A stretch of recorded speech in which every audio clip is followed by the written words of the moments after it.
On va revoir ici les opérations sur des vecteurs, à savoir la somme de deux vecteurs, la multiplication d'un vecteur par un scalaire, la collinéarité et la relation de Chasles.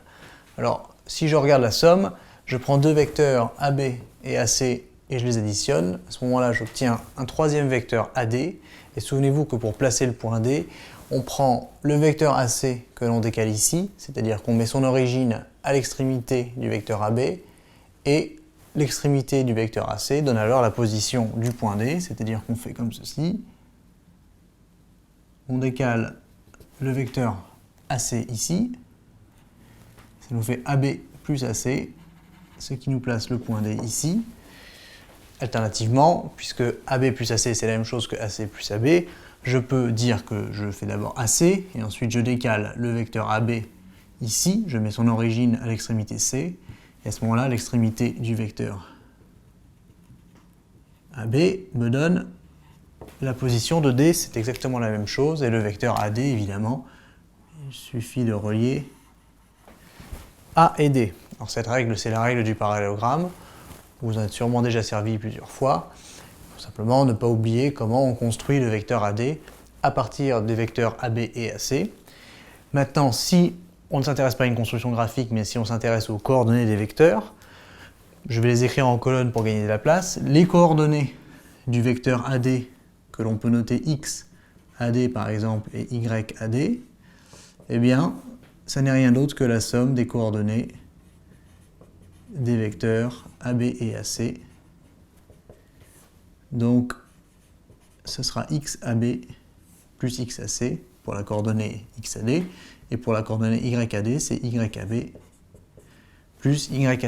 Donc il suffit de sommer les coordonnées entre elles si vous voulez déterminer les coordonnées de AD. Donc voilà pour la somme. La multiplication par K, eh bien, si je fais K avec K réel fois le vecteur AB, eh bien j'obtiens un deuxième vecteur AC. Si K est positif, je serai dans le même sens que AC, donc j'aurai même direction, même sens.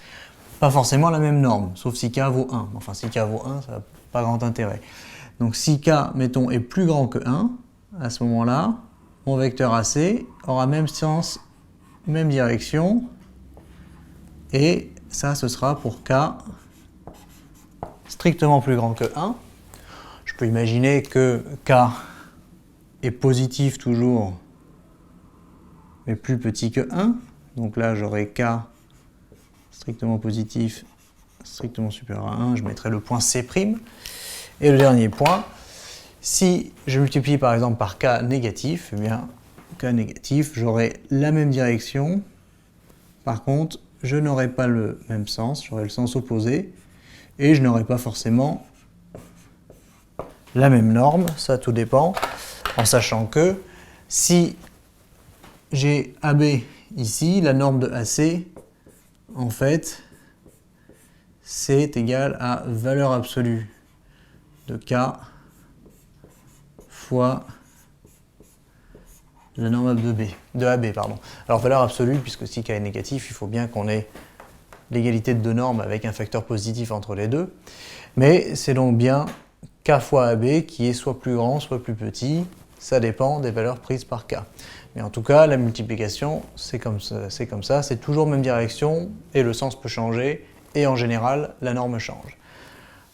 Donc somme multiplication, tout va bien. La relation de Chasles, vous l'avez déjà vu, souvenez-vous qu'on peut insérer des points, c'est-à-dire que ça c'est en fait le vecteur AC, mais je peux insérer AB plus BC, qui est égal à AC, et ici c'est BC plus CA, donc en fait c'est BA, c'est-à-dire que cette somme revient finalement au vecteur AA, qui est le vecteur nul.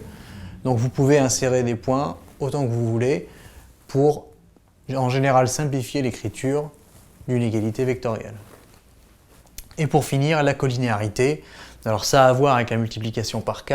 On dit que AB et AC sont collinéaires si et seulement si il existe un réel K, tel que AC soit égal à K fois AB.